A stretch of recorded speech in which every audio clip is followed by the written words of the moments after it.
For 30 years, Dubai sold the world one thing above everything else. Not the tallest tower, not the luxury hotels, and not even the tax-free income. It was safety. Come here, and your money is safe, your business is safe, and your family is safe. No crime, no instability, and no chaos. While the rest of the Middle East burned, Dubai was the exception. The shining city in the desert that proved you could build a future in the most volatile region on the planet Earth. More millionaires moved to Dubai in 2025 than to any other city in the world. Amazon built data centers here. Google and Nvidia opened offices here, and the world's richest families parked their fortunes here because Dubai was, above all else, untouchable. And then, on March 1st, 2026, a $30,000 Iranian drone set an Amazon data center on fire, and the promise broke. An Iranian strike has reportedly hit critical digital infrastructure in the Gulf, with the Amazon cloud computing facility, according to a report by the Financial Times. Within a week, the busiest international airport in the world was virtually empty. Hotels that had been running above 80% occupancy collapsed to below 30%. 250,000 bookings were canceled in a single month. Nvidia, Amazon, and Google closed their Dubai offices. International banks pulled their employees. Now some of the world's biggest banks are quietly activating emergency plans. Citigroup and Standard Chartered have started evacuating offices in Dubai and asking staff to work from home. Charter jets sold out as the ultra-wealthy, the same billionaires Dubai had spent years attracting, raced to leave. The tallest building was still standing. The Palm Islands were still there, and the Lamborghini police cars were still parked in the station. But the one thing Dubai was actually selling, the feeling that you were safe here, was gone. So is this the end of Dubai? Or is this just another crisis the desert city will rise from?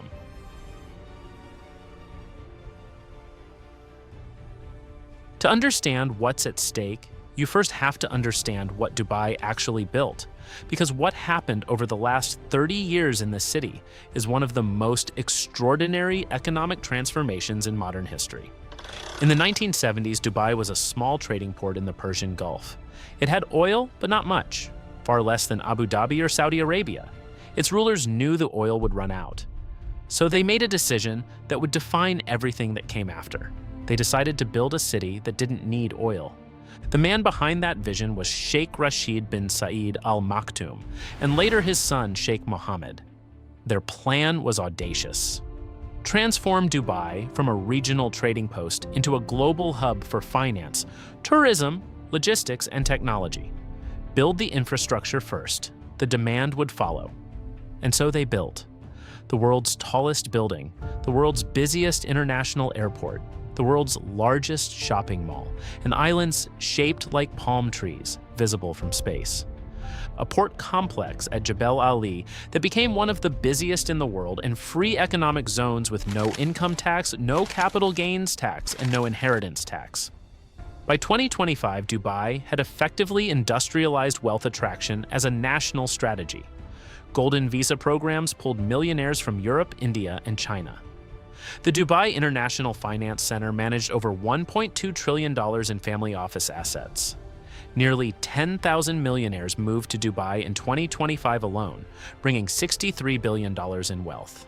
The city became everything simultaneously: a luxury resort, a tech hub, a financial center, a logistics nerve center, a tourist destination, and a tax haven, all built on a single promise. This is the safest place in the world to park your money and your future. For 30 years, that promise held. And then, on February 28, 2026, a joint U.S.-Israeli military operation killed Iran's supreme leader. But we have breaking news from the Middle East. There are reports, as we come on the air, that Iran's supreme leader, Ayatollah Ali Khamenei, has been killed in today's joint attack by the U.S. and Israel.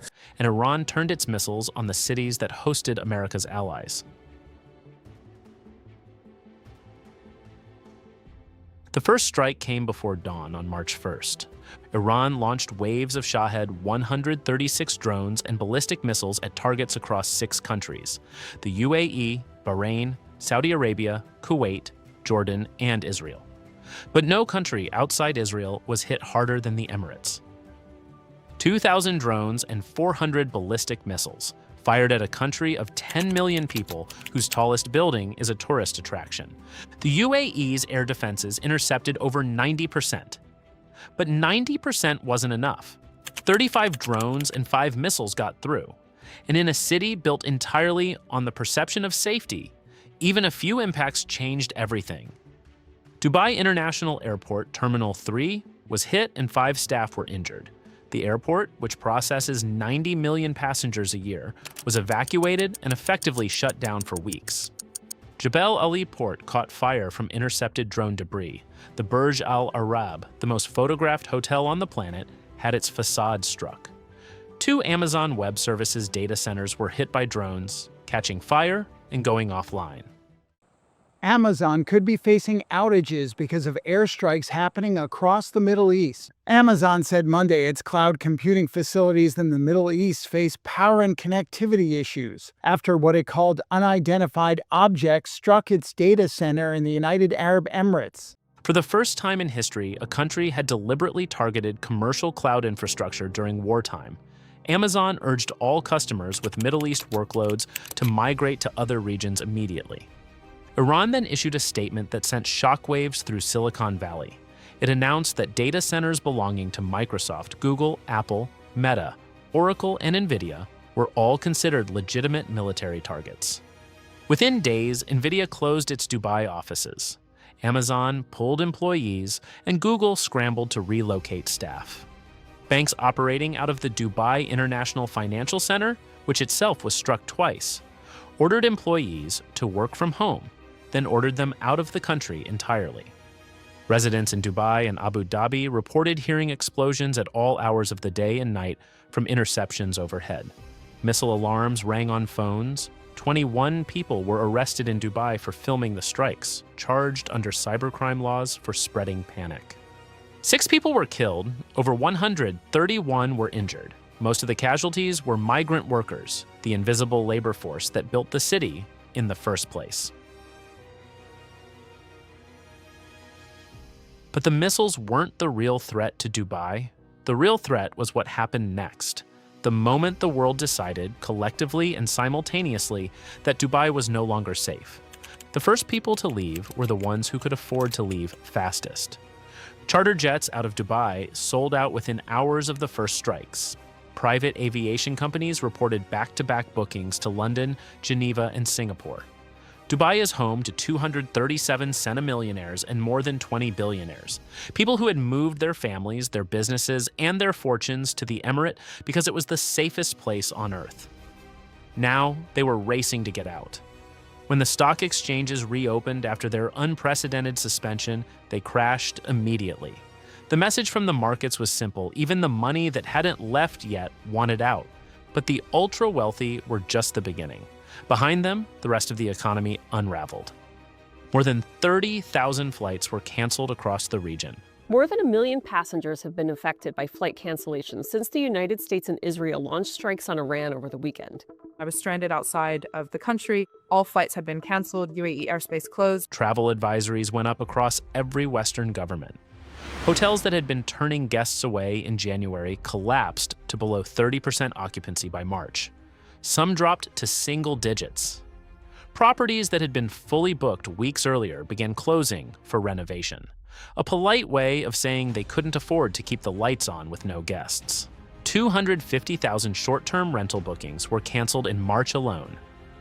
And behind every canceled booking was a person whose livelihood depended on it.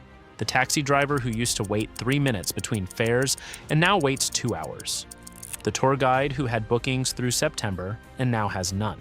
The hotel housekeeper from the Philippines who sends money home every month and doesn't know if she'll have a job next week.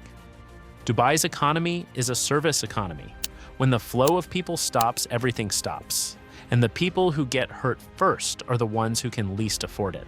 The billionaires could leave, the bankers could leave, the tech workers could leave. But the workers who actually built Dubai, who clean its hotels, drive its taxis, pour its concrete, couldn't. They were stuck in a city that was emptying out around them. But here's the thing about Dubai that most people don't understand. This isn't the first time the city has faced an existential crisis, and every previous time, it came back, often stronger than before. In 2008, the global financial crisis hit Dubai harder than almost anywhere else on Earth. Real estate prices crashed 50%. The Burj Khalifa, still under construction, had to be bailed out by Abu Dhabi. Construction cranes stood frozen across the skyline. Half-built towers were abandoned, and thousands of expatriates fled, leaving their cars at the airport with the keys still in the ignition. The world declared Dubai over. The Dubai bubble has burst, the headlines read. Property would never recover. The model was broken, and the dream was dead. Within 5 years, Dubai was back. What do you want this place to be? I want it to be number one. Not in the region, but in the world. Dubai's real estate market is thriving. It has become the world capital of luxury housing. Dubai, there's no tax. They just have so much money there. It continues to see record high prices. Dubai's property market is defying the trend. Property prices recovered. Tourism surged, and the new mega projects launched. By 2025, the city was bigger, richer, and more globally connected than it had ever been. In 2020, COVID shut down the entire global tourism industry overnight. Dubai's airports went silent, hotels emptied, the economy contracted, and once again, the obituaries were written. Within 2 years, Dubai had posted its best tourism numbers in history. Aggressive pricing, marketing campaigns, and early reopening positioned it as the first major destination to bounce back. So the question isn't whether Dubai can recover. History says it can. The question is whether this time is different. And there are strong arguments that it is. The 2008 crash was financial. Money left, but the buildings were still standing. COVID was biological. The virus passed, and people returned. But a war with missiles hitting airports and drones striking data centers, and a hostile nation 150 miles across the water declaring your entire economy a military target. That's something Dubai has never faced. Dubai's entire economic model is built on being a neutral, safe, globally connected hub. It works because everyone, Americans, Europeans, Indians, Chinese, and Russians, feels comfortable doing business there. But the war has exposed something that was always true but never tested. Dubai sits 150 miles from Iran, across a narrow body of water in one of the most geopolitically volatile regions on Earth. For 30 years, that proximity didn't matter because war never reached here. Now, it has. And the question every investor, every tourist, every tech company, and every billionaire is asking is, will it reach here again? Because you can rebuild a data center, you can reopen an airport, you can slash hotel prices and launch marketing campaigns and offer golden visas. But you cannot unknow the fact that Iranian drones hit the Burj Al Arab. You cannot unsee the smoke rising over Jebel Ali port. And you cannot convince a CEO to put their company's cloud infrastructure in a city that was bombed 2 months ago with a brochure about tax incentives. As of today, there are 2 possible futures for Dubai, and which one comes true depends almost entirely on what happens in the next 6 months. The first future is the one Dubai is betting on. The war ends, a ceasefire holds, flights resume, hotels reopen, and tourists return cautiously at first, then enthusiastically. The $5 billion Atlantis expansion continues on schedule, wealth flows back. Tech companies quietly resume operations, and within 18 to 24 months, Dubai is posting record numbers again, just like it did after 2008 and just like it did after COVID. This is the best case scenario, and Dubai has earned the right to believe in it because it's happened before. Twice. The second future is darker. The conflict drags on. Iran continues to fire missiles and drones. The Strait of Hormuz, through which 20% of the world's oil flows, remains throttled. Tech companies permanently relocate their Middle East infrastructure to Singapore or India. The wealth that moved to Dubai in 2025 moves to Lisbon, Zurich, or Singapore in 2026. And the narrative shifts permanently from Dubai is the future to Dubai was the future. A blip or a turning point? That's the question the entire city now depends on. 30 years ago, a small trading port in the Persian Gulf decided to build a city that didn't need oil. It built the tallest tower, the busiest airport, and the most luxurious hotels. It attracted the world's richest people, the world's biggest tech companies, and the world's most ambitious dreams. It did all of this in the most geopolitically unstable region on the planet. And for 3 decades, it worked. But it has never survived a war. And the only question that matters now, is whether the city that built itself on the promise of safety can survive the moment that promise was broken. Because in the end, Dubai was never really selling real estate or hotel rooms or tax breaks. It was selling a feeling, the feeling that the future was being built here, and that it was safe to be part of it. That feeling took 30 years to build. It took 19 days to shatter.